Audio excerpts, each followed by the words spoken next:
I'm ready. It started a couple of years ago. I decided to make some major life changes. I decided to stop drinking and start doing things that I enjoy. Hiking in the AM, reading lots of books, finding out who I was as a 46-year-old woman, business owner, mother of 2, 4 cats, and a dog. I decided I was going to sell the house that my dad had purchased when I got divorced. I really wanted to be independent. So I started by paying off all my debts, which was to pay off my car first because it was the least amount that I owed. I also owed my dad $50,000 for a business loan he gave me to have a showroom. I paid that back. And then I decided to sell the house. My daughter was going to college, and I put it up for sale the month she was leaving because I knew it would not sell before she left. I saw this blue heron when I took my daughter to her orientation. The house went on sale in September. My daughter and son moved out to live with their dad at this time. My son still had his junior and senior year of high school to complete. So he started living with his dad full-time when we were always 50-50. And I had a talk with myself, and I thought, well, this is going to change things for everybody. So I said, if it's best for me, then it's best for everybody. And I'm going to be the example to show my family to follow your dreams and do what's best and do what's right for you. After putting the house for sale, is a lot of getting rid of things that had accumulated over 18 years of living in this big house. I got help from my friends, had a garage sale, and sold a bunch of stuff on Facebook Market. Awesome. There was an offer on the house in December, and the closing date was January 18th.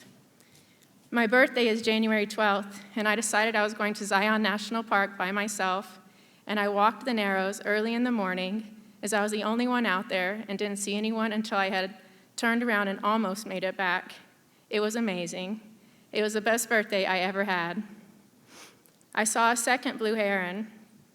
It was very special to me. I saw the first one when I took my daughter to her orientation, so it was very exciting to see this blue heron. It really meant something to me. The trip fulfilled a need to get out and explore early morning hikes and evening hikes in new terrain. February, March, April. Now I'm living in a VRBO with 3 cats and a dog. The cats cannot go outside, so it was tight. I started eating at the office with my business partner. She was making us lunch and dinner every day, which was very helpful. I stopped talking with my mom, dad, and sister at this time. My parents were not necessarily understanding what I was doing, and I needed more time to figure it out. I spent a lot of time by myself, either staying in or going out to be in nature. I put the down payment on the tiny home before I got the proceeds from the house sale. Once the house sold, I got half the profit and started buying stuff for the tiny home, which was really exciting. My sofa, my bed, I designed the kitchen, I ordered the kitchen, and it's slowly starting to get built. We looked for months trying to find land and finally found a piece of land, and I just thought it was perfect. It was meant to be 20 acres of mostly trees. I say trees are my ancestors and my greatest teachers. My move-out date from the VRBO was the very same date as the closing date on the land. So I said, okay, I guess we're going to do this. And my partner at work decided to help me move again. And I started sleeping in the cabin with all of my animals on the floor. We found a sofa at USF, and it was delivered a couple of days later, a pull-out sofa with a bed so that I had a bed. I have been living in the cabin without water and electricity since May 9th. I use an outhouse that I was so excited that came with the land, in addition to the cabin. I do my laundry in Livingston at Lost Sock Laundry, and I lost a sock there.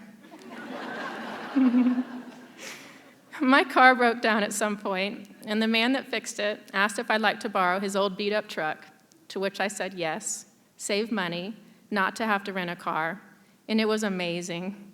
I felt like I was on the movie set of The Bridges of Madison County. Cruising down the pass from Bozeman to Livingston in this old beat-up truck, it was magical. That's when I realized less is more. When I would go to sleep at night, I would think, oh, I can do this, this, this, and that. And a voice inside said, slow down. Just enjoy this time. because all of that's going to change soon enough. And that's what I've done.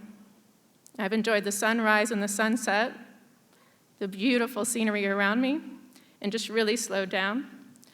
No TV, no internet. Sorry. I can use my phone, but I wasn't watching shows or anything. My daughter did bring up her laptop one night, and we watched a movie. The animals love it here as much as I do. We are all wild, and I say that they are all feral now. They are country animals that used to live in the city. My daughter and son have come around to the idea too. Anna is thriving at University of Oregon, and Ben won the Chess Montana State Championship this year. Thank you. The tiny home is nearing completion, and it is so fun to see the guys at Woodland Ridge Tiny Home Crafters and visit the tiny home and take pictures of progress. I realized recently that it is more about the experience of living in nature than it is about the tiny home. It is the tiny home that is allowing me to live this lifestyle. This place feels like my home, and I can't wait to live here with utilities. I often stand in the yard and walk through the rooms of the tiny home, looking out at the views where the windows and the doors will be. This is a dream way better than any I could have imagined. I finally feel as though I'm experiencing what living in Montana would be like before I moved here 18 years ago from Texas. This open space fills me with awe every time I look out the window or stand outside to take it all in. The nights are just as magical, and I long to see all of the wildlife that lives here. So far, I have seen deer, a badger, bunny, lots of mice from the cats, but I haven't seen a bear yet. I'm hoping I will soon. Thank you.